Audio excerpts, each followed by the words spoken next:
Hello, I'm TanoCat and welcome to my channel. Today we are playing Lake of Voices. Previously, we got to get to the island and, we learned that the Nixie pretty much stay off the land in the daytime, but as soon as it's nighttime, we gotta leave. And, yeah, and then we had this touching moment with Margaret, which is nice. And she wanted to be a guide, which was unexpected. Nah, that's pretty much where we left off. Let us continue.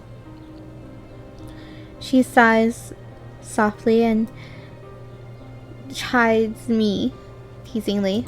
Really, you are too much. She then accepts.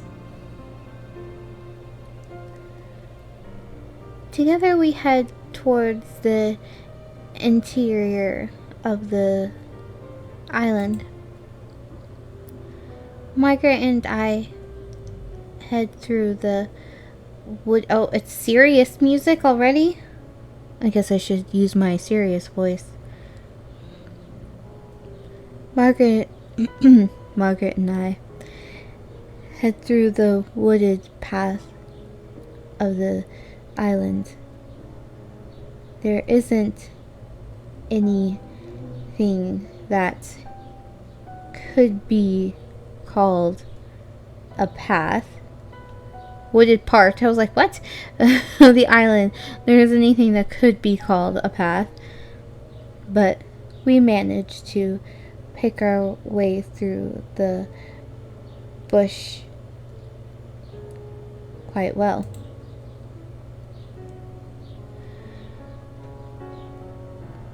Through a thinner stand of trees, we briefly catch sight of the guide, standing on one of the beaches. He seems fine, but even though I'm sure he turned his head towards me, he makes no show of acknowledging us.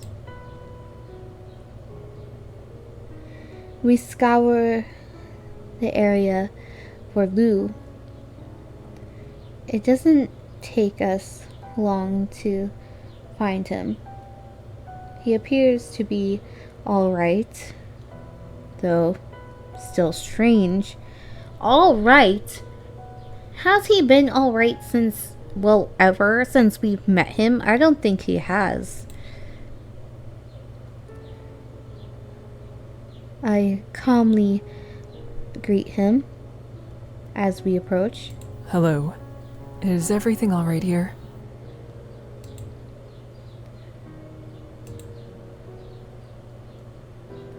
He turns towards us and blinks like he's waking from sleep. It seems as though he didn't even notice us until now. He turns towards us and blinks like he was... I just read that. I guess I have to click harder. He looks away once more and smiles bitterly to himself. Everything's pretty much how I expected. Make of that what you will. Fun? I frown at his response, but I try not to let it bother me too much. This seems to simply be Lou's way. At least it isn't worse than you expected.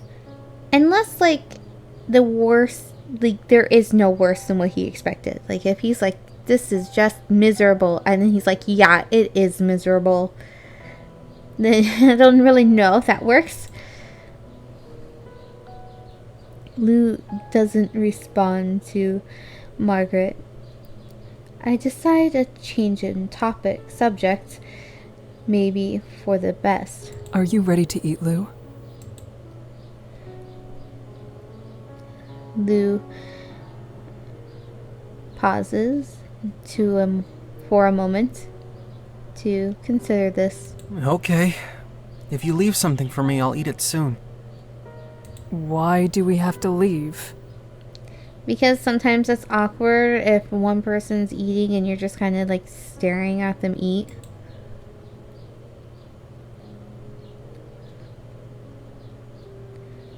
I eye Lou suspiciously. He chuckles. I don't need you two to stand and watch me. I'd feel more comfortable eating alone.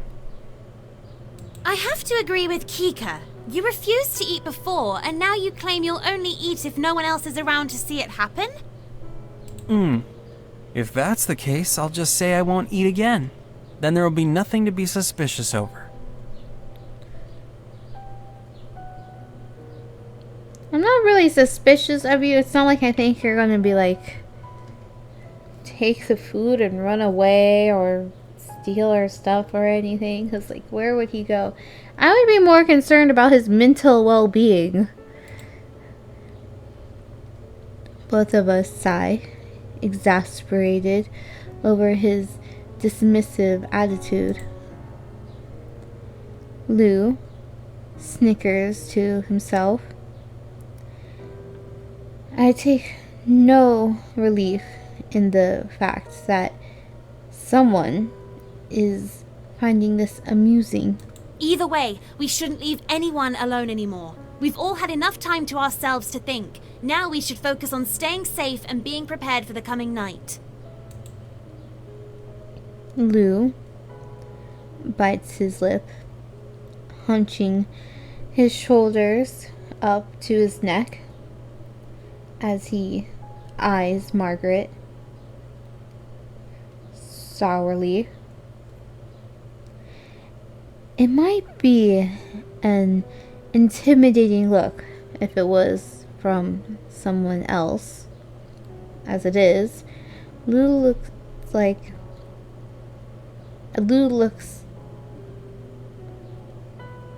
a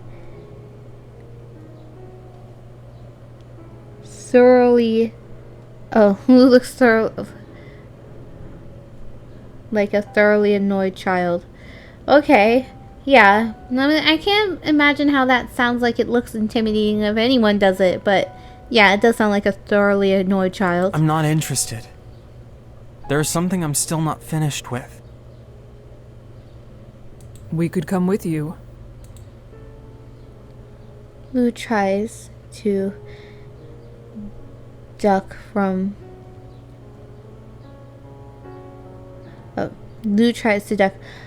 further into his own body. Is he a turtle? He is clearly wishing he could stop being the center of attention. Margaret huffs, losing even more of her patience, already thinned patience, over Lou's lack of maturity on this matter. Will you come back to find us once you're finished with your mystery task? You can find me later, if you like. You don't need to be so worried. Oh no. You seem to not even realize people are around you, so it's a little concerning. Margaret and I exchange glances with one another. She seems almost guilty now.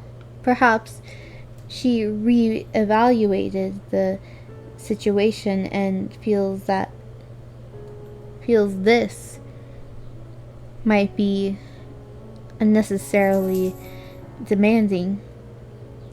Margaret is looking to me for answers. Oh, choice. We won't leave. We will come back soon. I know the thing's running out. I think we should stay with him.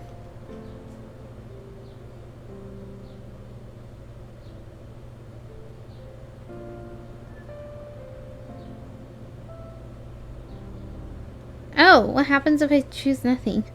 Actually. Because sometimes saying nothing is better. Lou scrunches his eyes almost shut.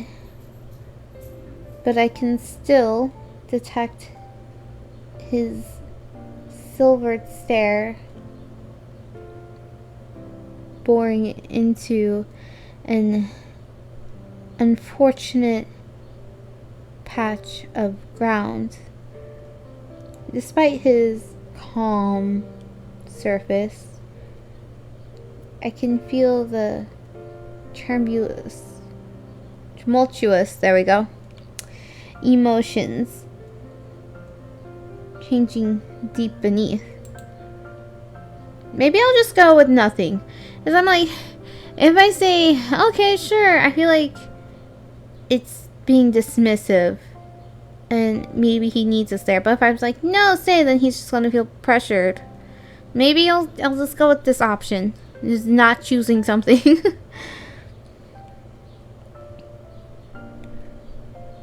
I hated upsetting him like this, but our lives are on the line.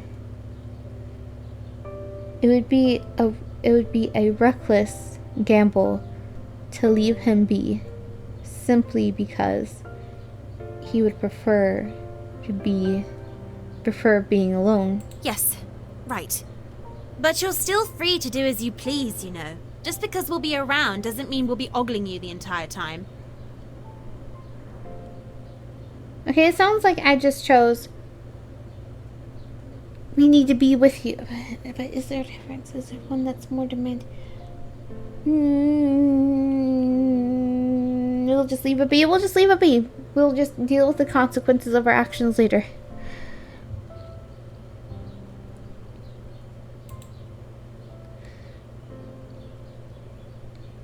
Almost imperceptibly, he sighs out a long, wavering breath.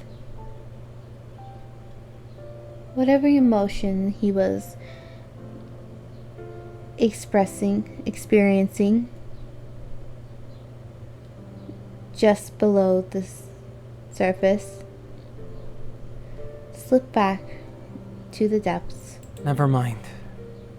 It wasn't important.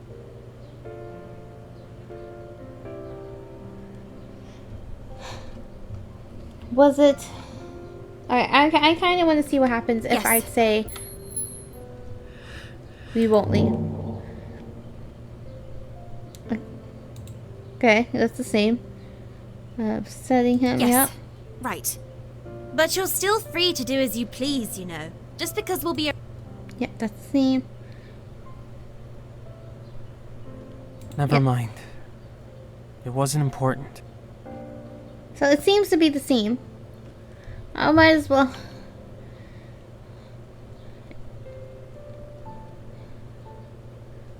I don't know.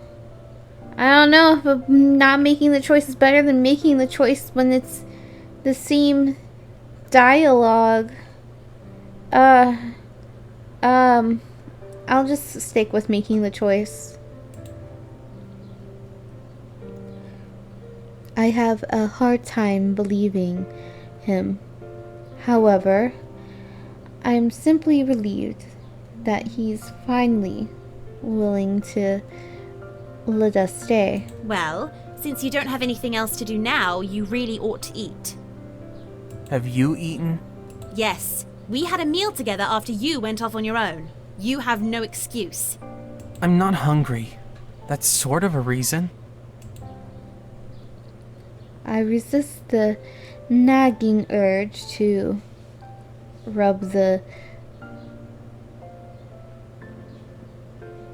bridge of my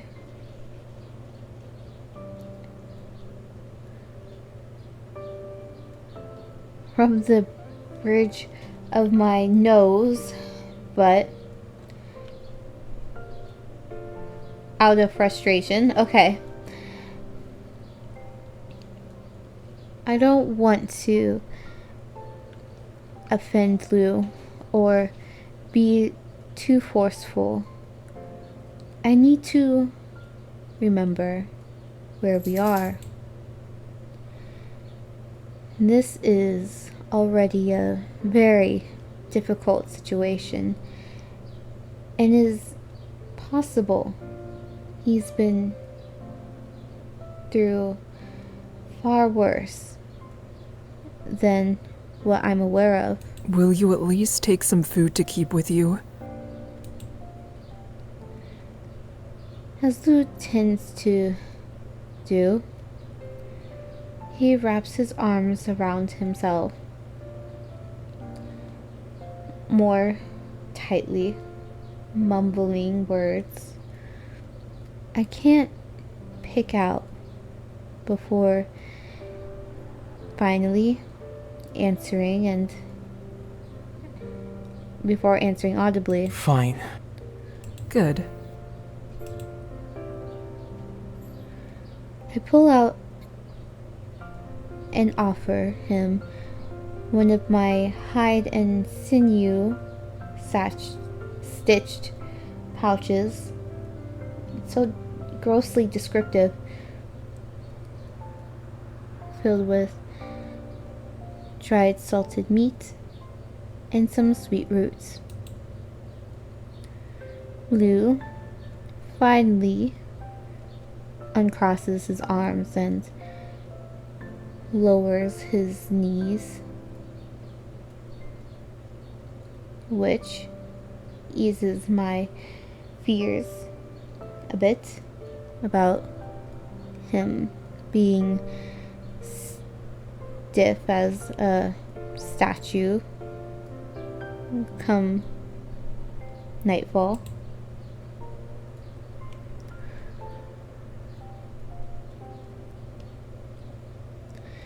As he reaches for it, he refuses to meet my eyes, and once he has the pouch, he immediately scoots away from me. He resumes his closed off position.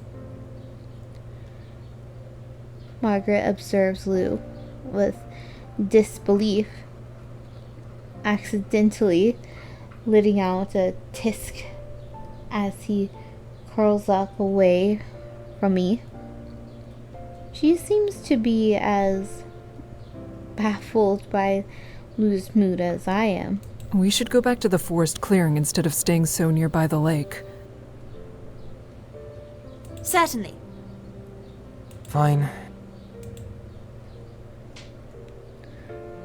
Lou and I trail after Margaret. I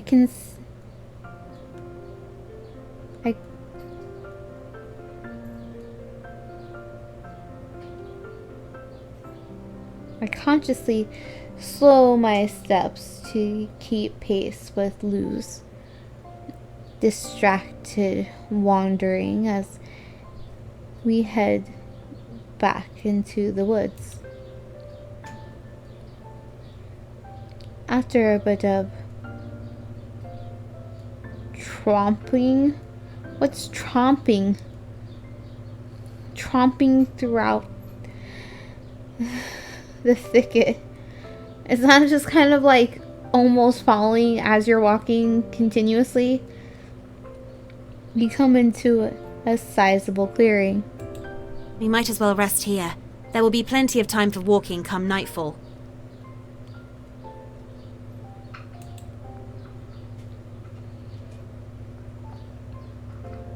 Lou sits down, wordlessly, and sulks. He turns his body pointedly to the side, facing away from us. Margaret takes a seat nearby, smiling awkwardly. I sit roughly halfway between them, attempting to form a connected group. Well,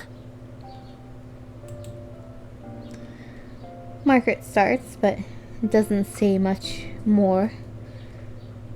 She would like to start up a conversation, but isn't sure how. Honestly, I have no idea how to either. The subjects and comfortable talking and taking the lead with are limited, to say the least.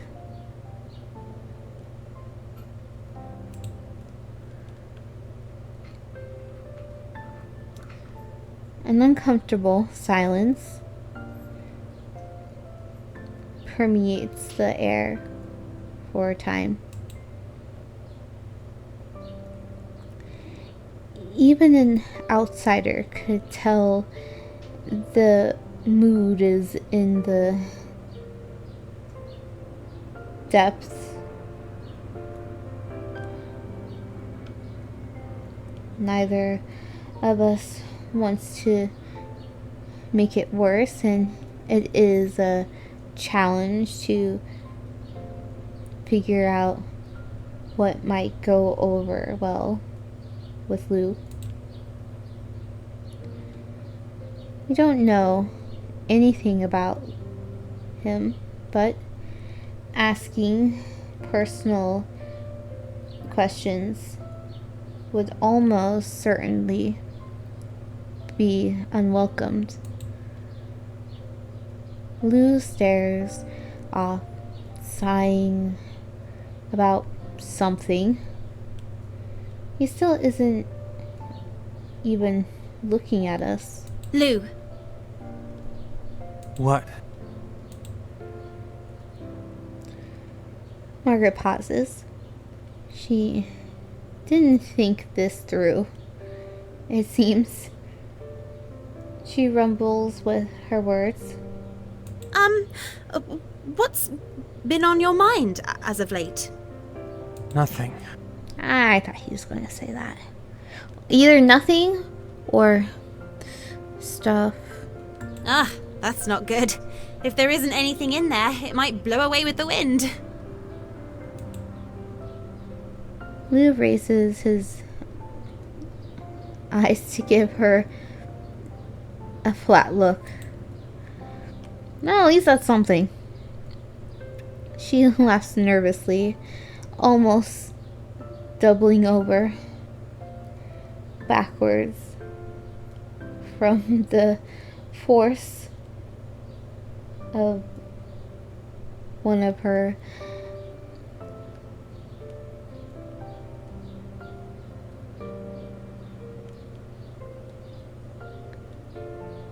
guffaws. I'm like, what? What, a guffaw? What is a guffaw? I heard someone say that once, so... Oh, wonderful.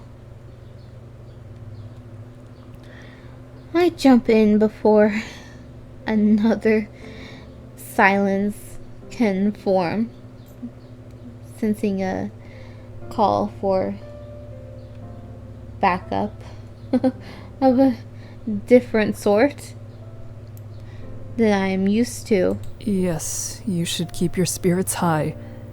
Being downcast is akin to a dog whistle for trouble. It only makes the situation that much worse. Or so I've heard someone say.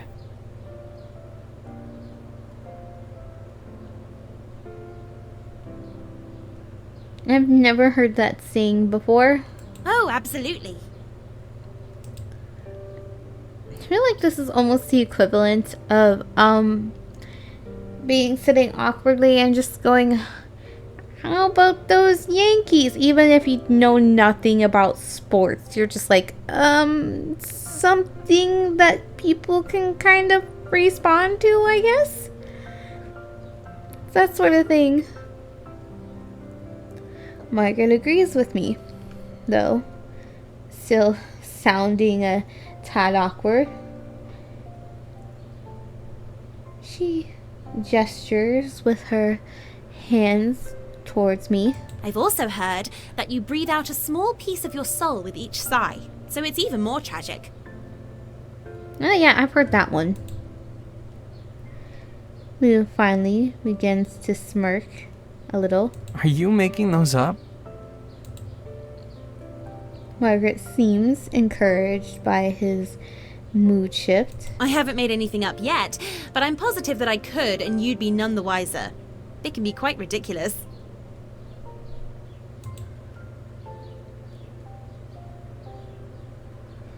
His half smirk grows to a full one. He sips himself into a more uptight position to better engage with the two of us. I can believe that. As Lou slowly begins to uncoil from within himself, I can't help but smile. Finally the mood is starting to lift. We've all been lost in a haze of the mind for too long. Are there any peculiar sayings that you've heard of? None that are comparable to yours. He appears to be disappointed, though. Not surprised that he could not offer an addition of his own to the topic. Then you have heard some. I'd like you to share them, especially if they're different. I could use some better sayings. The ones I have aren't so impressive as you've learned. Are you trying to make me lose my soul? I wouldn't blame you. At least he didn't say something like, "It's okay, I have no soul," or something like that. Or, "I don't deserve a soul."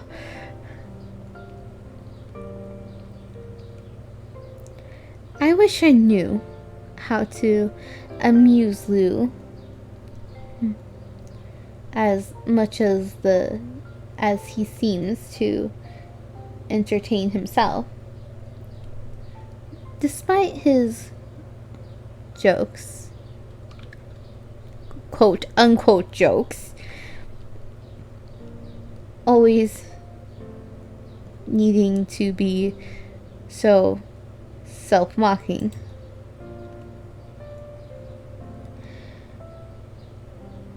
Refusing to let the mood crumble, Margaret puts on a pleasant face and tries to move past Lou's comment. Not at all. I'm only curious. No matter the journey you take, it will always end where it began. I hear that one often.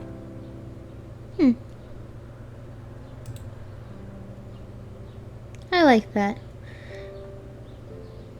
Margaret smiles, pleased with his participation. That's an interesting one. Much better than the one that says, "You'll have one unfortunate incident for every curl in your hair." What? I'm screwed then. Really? Lou looks over her, confused and slightly wary. No, I did make that one up. Ha ha ha ha ha ha. Lou laughs. He starts to open up and share some of the other sayings he's heard of. Almost amongst his stream of chatter, Margaret catches my attention. She looks into my eyes and mouths the words, "Thank you." Gaze back. Avoid eye contact Why would you ever choose? I mean, I guess, like, if you're not going after her, that would be the thing to choose. But no, you stare back at her. This is, you know, we're a couple of just stares. That's how her relationship is based off of stares. Just gaze back. Ding, ding, ding. We heard the ding, ding, ding. So far, things are going good, but I feel like the guy's gonna come and say, okay, everyone's going to die now, or something like that. We'll see. Potato Cat, if you haven't already, like, comment, subscribe. Have a wonderful morning, evening, afternoon,